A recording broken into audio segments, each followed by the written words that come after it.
Beginning right now, a wealthy oil man ambushed in front of his pregnant wife. All of a sudden, 3 men jumped from behind the garage. Was it an inside job or a murder for hire? Whoever was responsible had to know the layout of the home. For the next 30 minutes, a ski mask. The red ski mask corroborated the story. A shoe print. They left the shoe impressions down the hallway. And an eyewitness will lead investigators on a desperate search where everyone is a suspect. There's no certainty that you're in fact looking at the right folks. Even a blushing bride. For these type of charges, you don't want to make a mistake.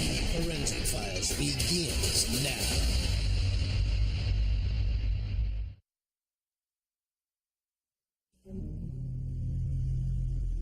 Ron and Rosanna Shaw had just moved into their luxurious new home in Youngsville, Louisiana.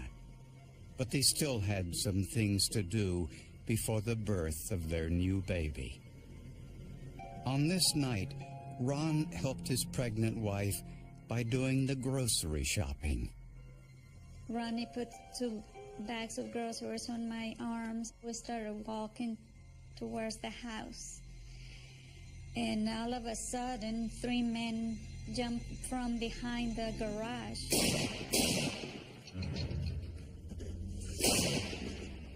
I was in shock. I was just waiting for them to shoot me. They put the guns to my head.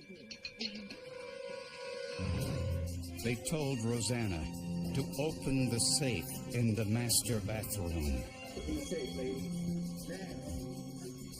I tried to open the safe and I just couldn't. And I was so nervous, I was shaking.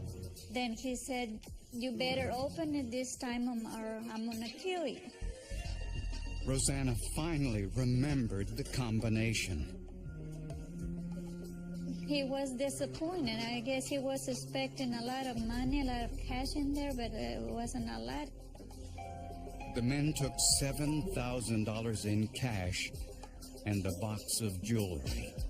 And I thought, okay, now he's gonna kill me. In desperation, Rosanna begged for her life. I got on my knees and I told him I'm pregnant. The killer backed off, but left her with a warning. He said, "If you come out of here, I'm gonna kill you." The men left, and Rosanna called police. 52-year-old Ronald Shaw was pronounced dead at the scene. Police knew right away that this was an inside job. Whoever was responsible for the death had to know the layout of the home, or certainly at least that there was a safe contained inside the bathroom of the home. Rosanna was unable to give a detailed description of the killers because they were wearing masks.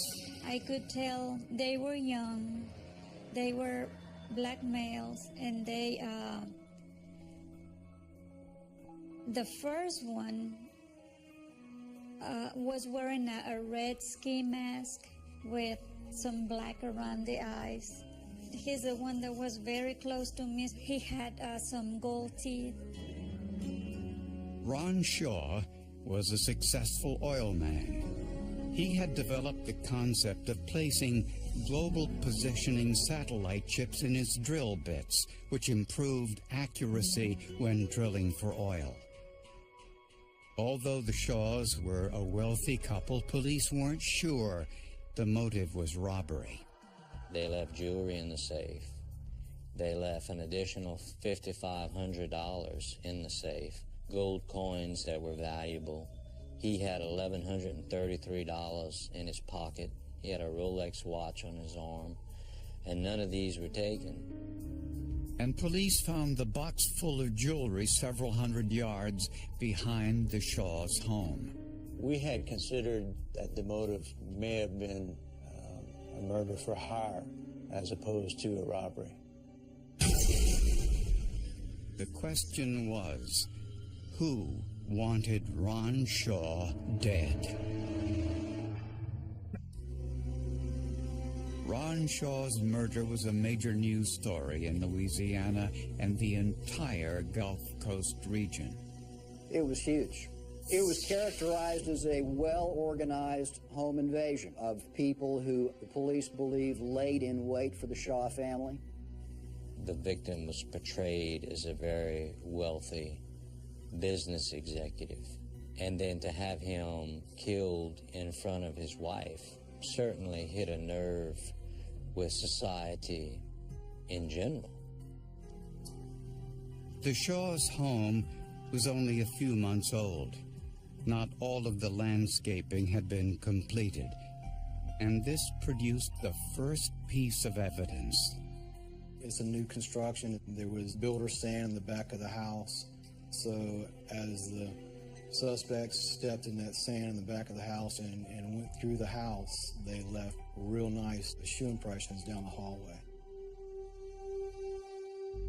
The outside print was preserved with a substance called denstone. Kind of like pancake batter. Then you're able to lift those impressions and bring them back to the crime laboratory. Inside the home, investigators lit the hardwood floors from various angles and saw 2 more sets of shoe impressions. Criminalists lifted the prints with gelatin strips.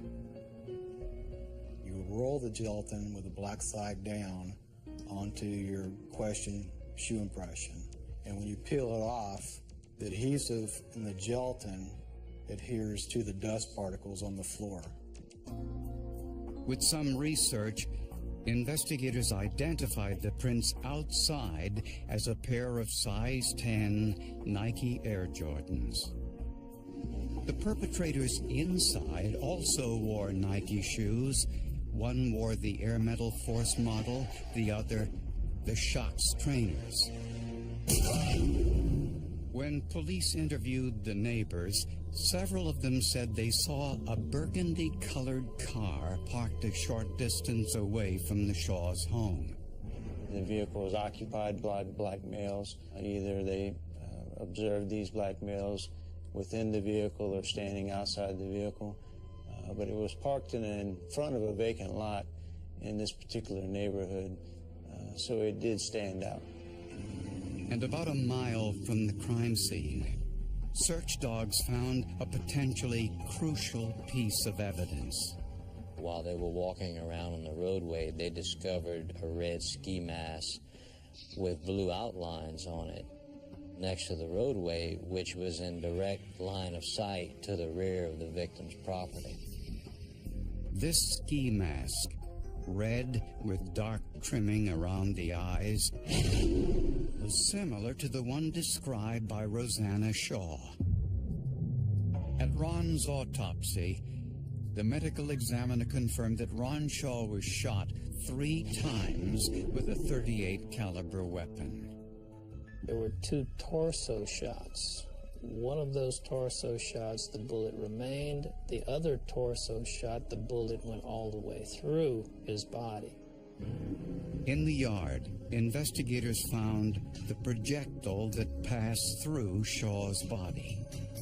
This, along with the 2 bullets from inside Shaw's body, were sent to the forensics lab. Under a microscope, firearms expert Chris Henderson discovered that the lands and grooves on 2 bullets were the same. The 3rd bullet was different. We determined that we had 2 different shooters based on the class characteristics of the bullets. In their search for potential suspects, police had to consider whether Rosanna Shaw had anything to do with her husband's murder. Ron's grown son from his first marriage certainly thought so. He had distrust for her. He wondered what her motivation was for marrying his father. Had she married for money? We got along fairly well while Ronnie and I got married. But right after Ronnie died, he just turned against me. He just doesn't like me. And there were others who had a potential motive. A background check revealed Ron had shifted funds from one oil drilling research project to another. One was successful, the other wasn't, which created substantial losses for investors. There were a couple of them that had actually lost hundreds of thousands of dollars. It didn't surprise them at all that the victim had met such a violent death, because they felt that his business practices were dubious and unethical. With so many potential avenues to explore, investigators focused first on who knew that the Shaws had a safe. The people that knew about the safe was the safe company, my family, Ronnie's family, people at the office, the architect, the construction workers, friends. There was a lot of people that could have known about the safe. The general contractor who built the Shaws' home fully cooperated with authorities. Ernest Touchette revealed the names of several disgruntled employees that he felt might play a role, and later added that he also had 2 grandsons that had worked on the home and that had also recently had several run-ins with the law. But investigators dismissed that idea. The perpetrators were black, yet Ernest Touchette and presumably his grandsons were white. And Ron Shaw knew these boys personally. Ernest Touchette came to my husband and asked to hire his 2 grandchildren to keep them out of trouble. You know, they needed to do something. So my husband said, sure. My husband really appreciated the grandfather, Ernest Touchette. So he said, of course, bring your 2 grandchildren and I'll hire them. Police didn't believe the Touchette boys would repay Ron Shaw's kindness in this way. Or would they? The owner of the construction company who had built the Shaws' new home, Ernest Touchette, told police he feared his 2 grandsons might have been involved in Ron's murder. Initially, police thought little of it, since the perpetrators were black and Ernest Touchette was white, until they looked at the mug shots of his grandsons. Shannon Touchette was a black male and was a product of a interracial marriage that his mother had during her earlier years. 17-year-old Shannon Touchette had worked on Ron Shaw's home and would have known about the safe hidden in the master bathroom closet. Investigators went to Shannon's home. He wasn't there, but his mother was, and she was very helpful. She reported to us that she had found some bullets in a black bag that she recalled had at one time also contained ski masks and drugs. Police found the bag in Shannon's bedroom. The drugs and ski masks were gone, but they did find 13 unfired .38 caliber bullets. Investigators wondered whether these bullets matched the ones that killed Ron Shaw. Firearms expert Chris Henderson examined the knurls on the fatal bullets. Knurls are the ridge-like protrusions that hold the lubrication needed to fire them. Henderson then compared those knurls with the knurls on the bullets in Shannon Touchette's bag. We had the same number of knurls, same width, and those knurls look kind of like railroad tracks going around the outer surface of that bullet. All the physical characteristics, everything that we could physically see and measure, were indistinguishable from one another. We could not tell the difference between one and the other. Police brought Shannon Touchette in for questioning. He insisted he knew nothing about Ron Shaw's murder. He said he was with his girlfriend that night. She did verify his alibi and stated that Shannon Touchette was in fact with her in Lake Charles. But looking at Shannon's shoes, investigators noticed he was wearing Nike Air Jordan basketball shoes, similar to the shoe impressions at the crime scene. Scientists took casts of Shannon's shoes and compared them to the cast from the impression in the sand outside Ron Shaw's home. We concluded that the shoe impressions at the crime scene were basically indistinguishable from those of Shannon Touchette's shoes. They had the same wear, the same physical characteristics. They were Nike Air Jordan, same size. Shannon's own mother disputed his alibi. She told investigators that Shannon was out with two friends on the night of the murder, Reggie Basel and Ronald Benson, and they were driving a burgundy car, similar to the one witnesses saw near the murder scene. When questioned, both Reggie Basel and Ronald Benson denied any involvement in the robbery and murder. Police obtained a search warrant and confiscated all of the shoes belonging to the two men. But none matched the shoe impressions found inside Shaw's home. It's frustrating to believe that your investigation is focused and it's going in the right direction, but there's no certainty that you're in fact looking at the right folks. And for these type of charges, you don't want to make a mistake either. So investigators decided to look for genetic material inside the red ski mask that had been discarded after the murder.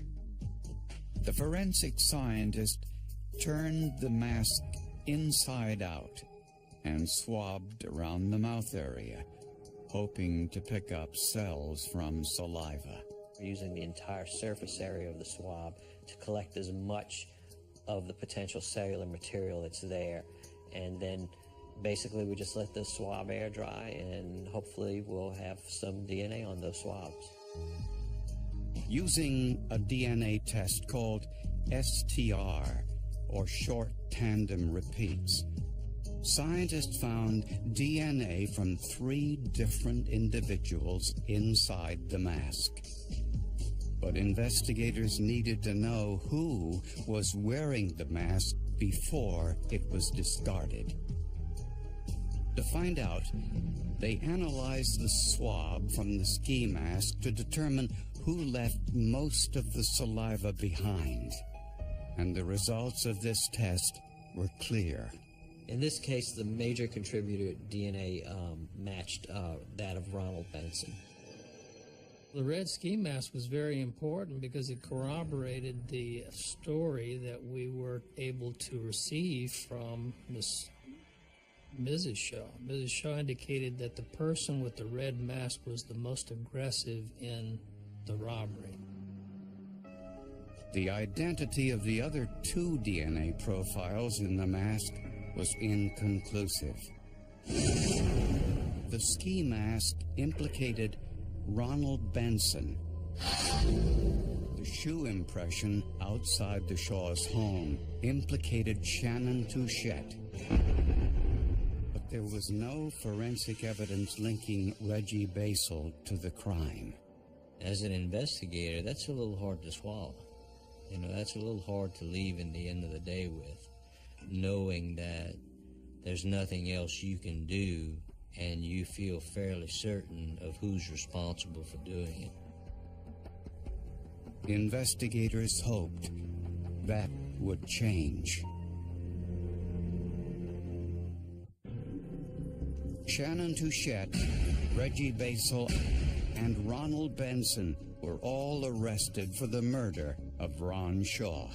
It was decided that the only way was to arrest all three suspects simultaneously and interview them in the same building at the same time, going from room to room until we got the confessions from all of them. Shannon Touchette, the individual that was the ringleader, the one that had the information about the location of the safe, he ultimately turned on his two associates. Shannon admitted that Benson and Basil both participated in the murder. Reginald Ronald was going to go in the house. When she opened the door, I was going to stand outside and wait for her. Shannon said that the motive was robbery. This was how Shannon repaid Ron Shaw for giving him a job at his grandfather's request. Well, I was talking about my job, which Mr. Shaw, he was paying me good. I was telling him about that and how he had money and stuff. We started planning for like 2 weeks before, and then we finally went and did it. Prosecutors say the three men drove to Ron Shaw's neighborhood and waited for the Shaws to come home. Witnesses saw the three men loitering in the area.